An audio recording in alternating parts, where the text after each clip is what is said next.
So I'm sure you've seen your fair share of crazy women in your life.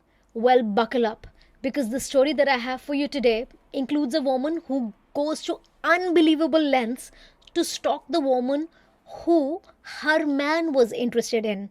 And did I mention that she was already married and so was the politician this woman wanted to sleep with? The only non attached, non cheating person in this whole story fell victim, and she was genuinely trying to do something greater, not only for her own community but also her state.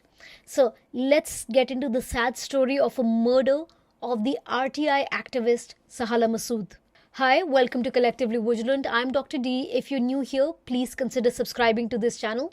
And we're also available on Apple and Spotify, and I will put those links in the description box below. So if you're the kind of person who loves getting into the nitty-gritties of the law, which criminological theory applies to which crime, well, this channel is the perfect place for you. And believe me, I can explain these things to you because not only am I a professor, I'm also a lawyer. So let's start with today's case. So let's begin with the last day of the life of our victim. On the last day of her life, Sahala Masud had just said goodbye to her father and her aunt and made her way downstairs towards her car, which was parked right in front of her house in the Bhopal region of the state of Madhya Pradesh in India. It was already past 11 a.m. and she was running late to join a rally that she had organized for a campaign called India Against Corruption, a nationwide movement which began in the year 2011 and ran through the whole year and ended in the year 2012. Now, cut to a few minutes later, this woman's aunt, Sahala's aunt, gets up and walks to her balcony, and as she briefly glances from the second floor, she looks down and she notices that Sahala's car has not moved at all and it's still at its parking lot. So the aunt rushes down to check on her niece because she was concerned that the niece might have fainted because the niece was actually fasting for Ramadan, and she was exceedingly worried.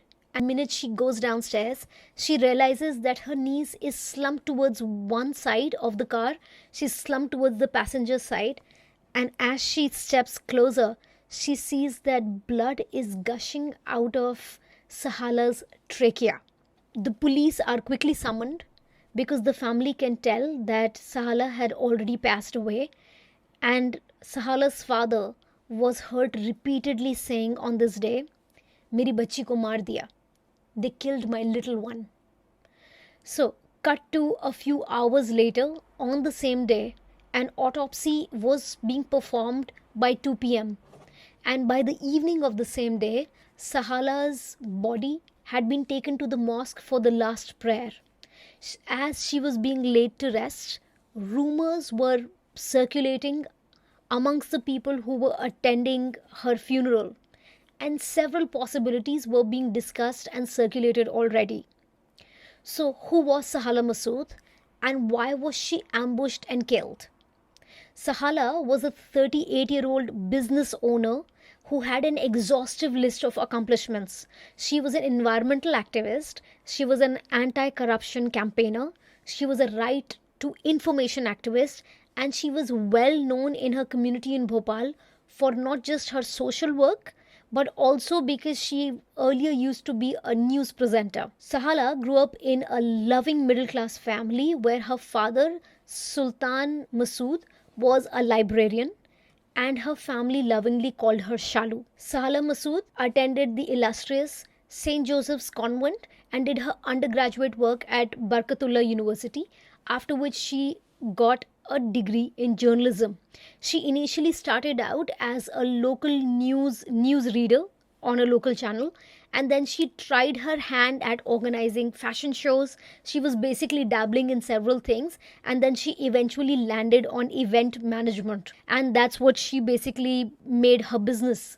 Later on, quite quickly, she rose through the ranks and she started managing events where the rich and powerful would frequent a lot. Sahala's work gave her the opportunity to rub shoulders with several political figures, one of which was a man by the name of Dhruv Narayan Singh.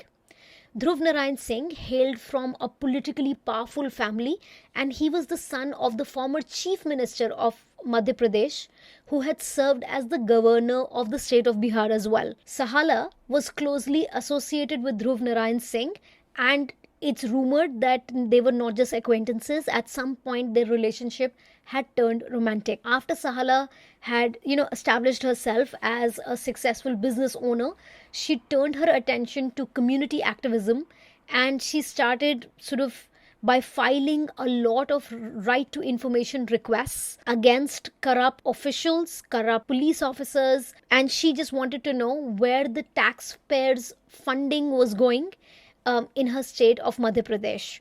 She took a lot of interest in environmental causes as well.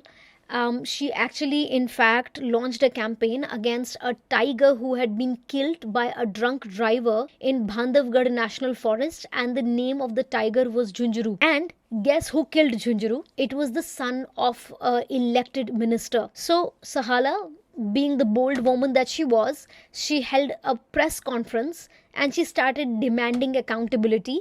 And she also started asking questions that you and I would ask. Something like, why is it that a person would be allowed to take their car inside a national forest? Why was the car allowed in the middle of the night? So she was asking these kind of questions, and a lot of people suspected that it might be this activism work which might have hastened her departure from this world. So naturally, one of the theories was that her murder was because one of these higher ups, politicians, police officers, somebody had been really pissed off with Sahala.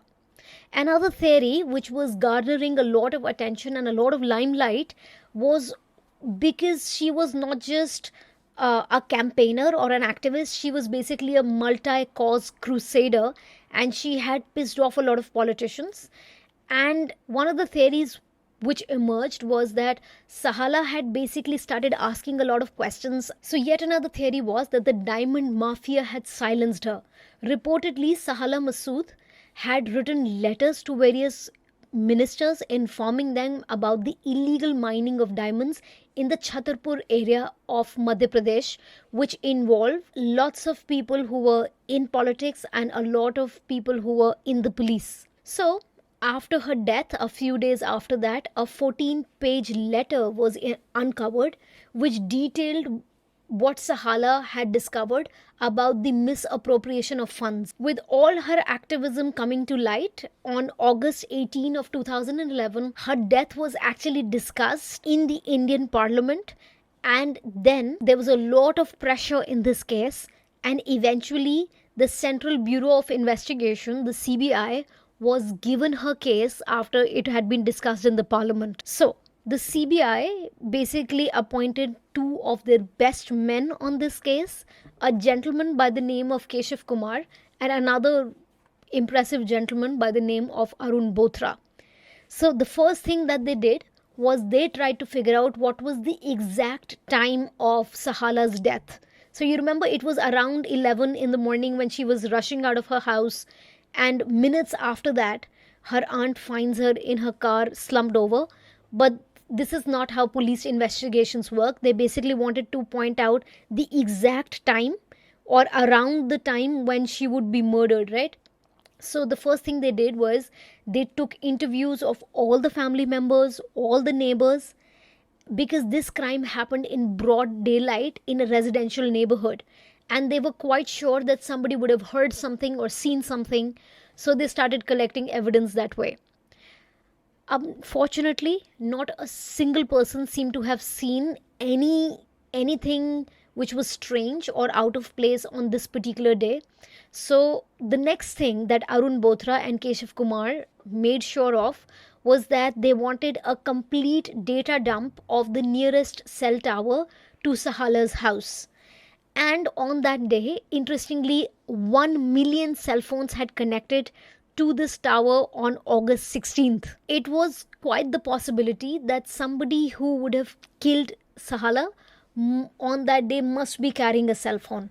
However, 1 million of them, so these men had quite a task in front of them. Soon thereafter, the CBI investigation uncovers that there was a man called Shanu Olanka and another man called Sakib, who, by the way, his alias is Danger. Interesting. And these two men were captured initially, and then they were asked, why were you in Sahala's vicinity on that day? What were you doing? Why was your bike found there? So on and so forth.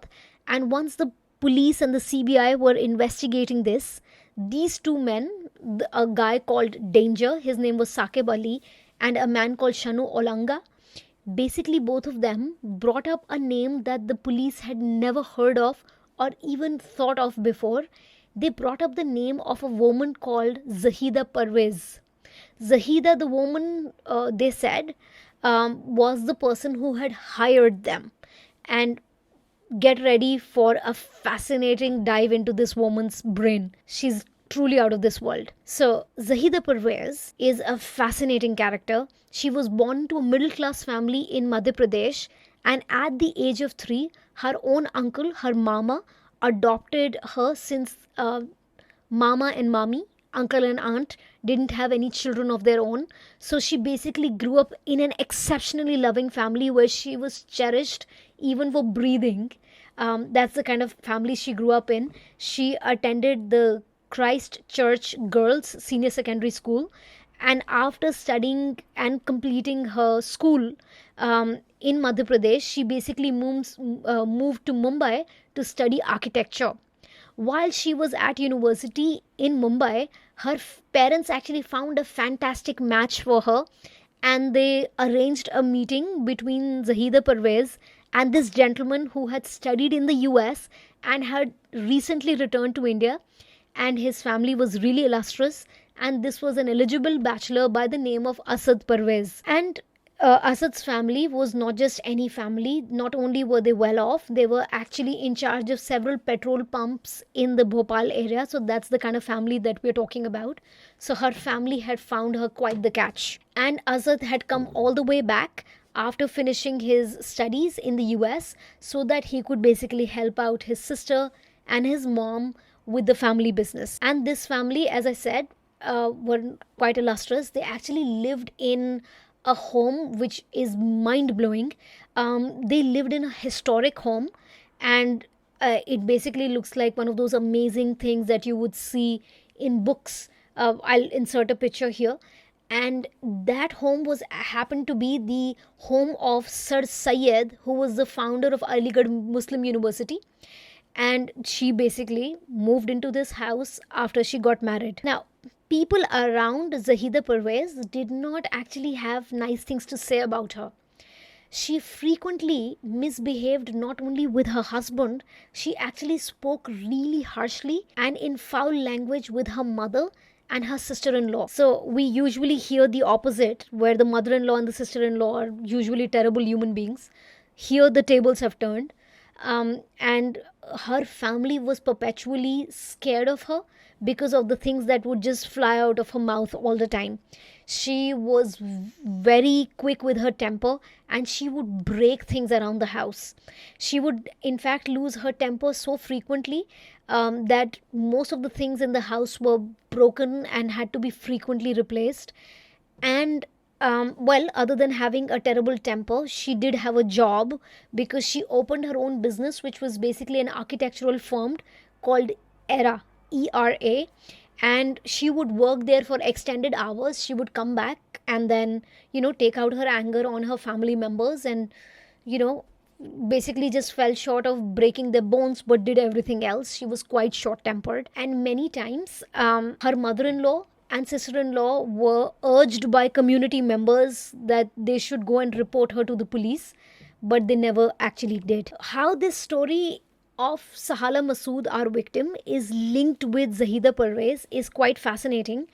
This all happens because Arun Bothra and Keshav Kumar, the two CBI officers who were working on this case, they were able to link these two women together with the phone data. In that data dump, it was revealed that Zahida Parvez had actually employed Sahala Masud's assistant Irshad. So how these two women are linked to each other is quite fascinating. It seems like Sahala Masud was just living her life being a business owner, being an event manager, being a environmental crusader, fighting for tigers, basically filing right to information requests so that she could tell where the taxpayer money was going. So that's what Sahala was doing with her life.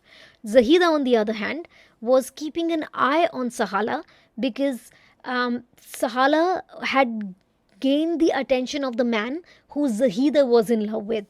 And one of the ways in which Zahida got in touch with Sahala without ever letting her know that she knew the ins and outs of her daily schedule was with the help of Sahala's assistant, a man by the name of Irshad.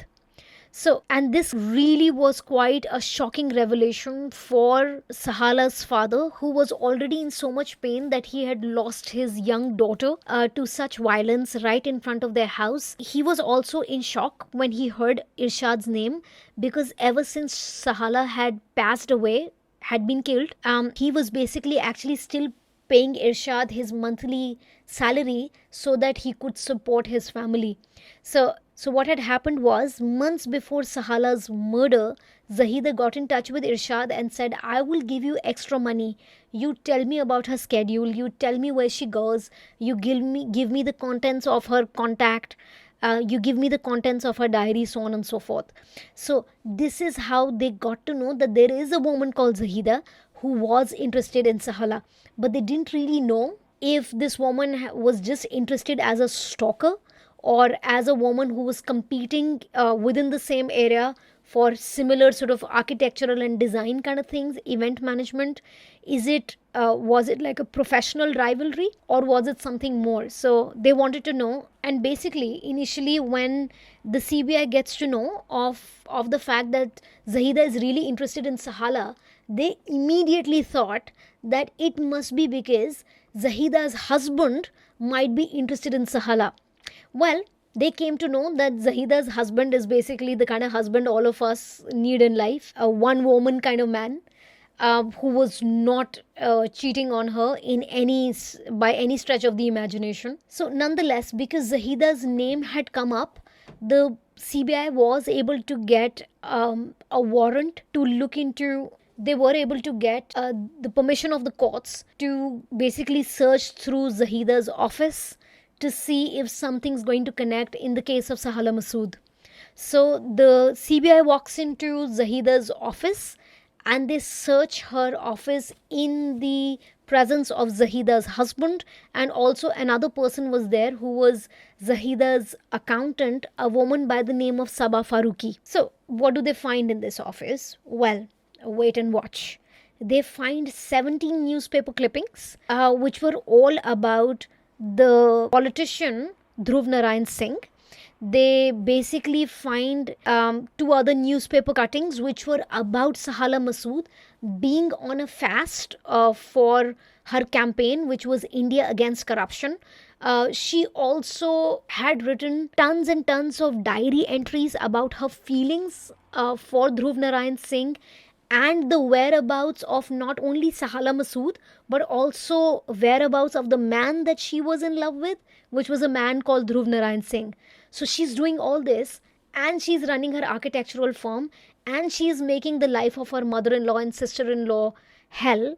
Okay, and she's almost beating up on her husband, and she's also supposedly taking care of these two children that she had with her husband Azad Parvez. This is mind-blowing. This woman's multitasking skills are completely mind-blowing. Okay, she was doing all this, and then they found multiple diaries, and within those multiple diaries they also find a particular envelope, and within that envelope they find a male contraceptive device that had been used, and Zahida was holding on to it, which is and then she was also holding on to a lock of hair of the politician Dhruv Narayan Singh, and on top of that envelope it said D's hair. So it's so weird, it's so strange.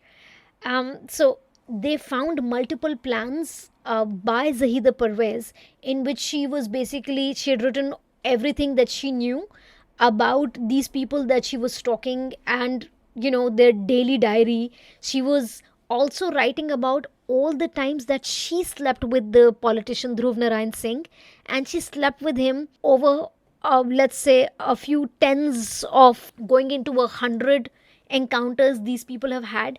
And she literally wrote every single time they consummated on which particular day. And Zahida apparently was also having an affair with another man by the name of Ajit. So she also wrote about every time she had slept with him. And then on one particular day, after sleeping with the politician Dhruv Narayan Singh, she also sends him a text asking, "Do you love me?" And then he, of course, does not respond to that. Right. So over the course of 2009, 2010, 2011, 2012, Zahida Parvez actually wrote down detailed notes of all her sexual encounters with the minister, detailed notes of all her sexual encounters with all her partners, and everything that these people are doing with their lives. So she was stalking everyone. And by the way, might I remind you that this one, 2009, 2010, 2011, 2012 was basically the heyday of early Facebook. So she might be doing that not only with Facebook, because Facebook was not the most advanced thing back then, um, but she was actually physically stalking them. So she would go around on her little Vespa sort of scooty all around, and she would actually follow these people around. So quite the woman that we're dealing with here. And in some of her diaries, she basically writes that every time the politician doesn't speak nicely to me, I basically fake cry. So she basically writes all that in her diary. And she also says, well, this will get me some sympathy with the minister. And by the way, might I remind you that not only is Dhruv Narayan Singh already married, the politician who was sleeping apparently with Zahida Parvez and allegedly also sleeping with Sahala Masud, allegedly, right? It's just so strange, because within the same diary entry you can see how her emotions basically go from what a lark to what a plunge. And basically she sort of pines for Dhruv Narayan Singh. She also writes curses against him. It's all sorts of, the kind of yo-yo of emotions that one usually sees in emotionally immature teenagers usually. But here we are dealing with a woman who was basically in her 30s. So, well, I'm just speculating, but I think she basically shows traits of borderline personality disorder. um, because she literally has the hallmark of all the things that come under borderline personality disorder. I'll discuss that in the analysis part, but let's go on with the narrative. So Sabah Farooqi was, do you remember the accountant that I told you about? Well, she was the accomplice with Zahida Parvez, and she would help Zahida basically stalk people. She would basically help her out. And one more thing that the CBI found uh, in this basically investigation that they were doing from Zahida's office, not just the used contraception, not just the lock of hair, but even more, she had cameras everywhere. And every time she had slept with the minister, she actually had made sort of copies of that, and she had kept copies of her own sexual encounters with the minister and with other men. And the CBI, of course, would take all this with them, seize all this, and then they actually end up calling Dhruv Narayan Singh uh, to the CBI office in MP.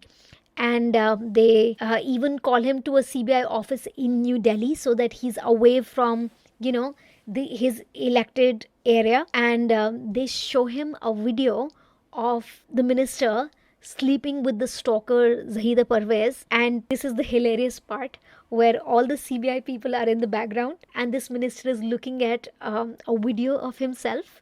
And then the officers in the background sort of cheer and jeer every time what happens, right? So wow, quite the interesting story. So once they actually show the minister that Zahida was basically doing all this, and she's accusing the minister of killing Sahala Masud, the minister basically lost it, and he had some really choice words to say about her. And that's when the CBI got sort of closer to understanding why Zahida did all this, and they eventually arrested her. And you have to hear it to believe it. I will put some pictures over here so that you can see.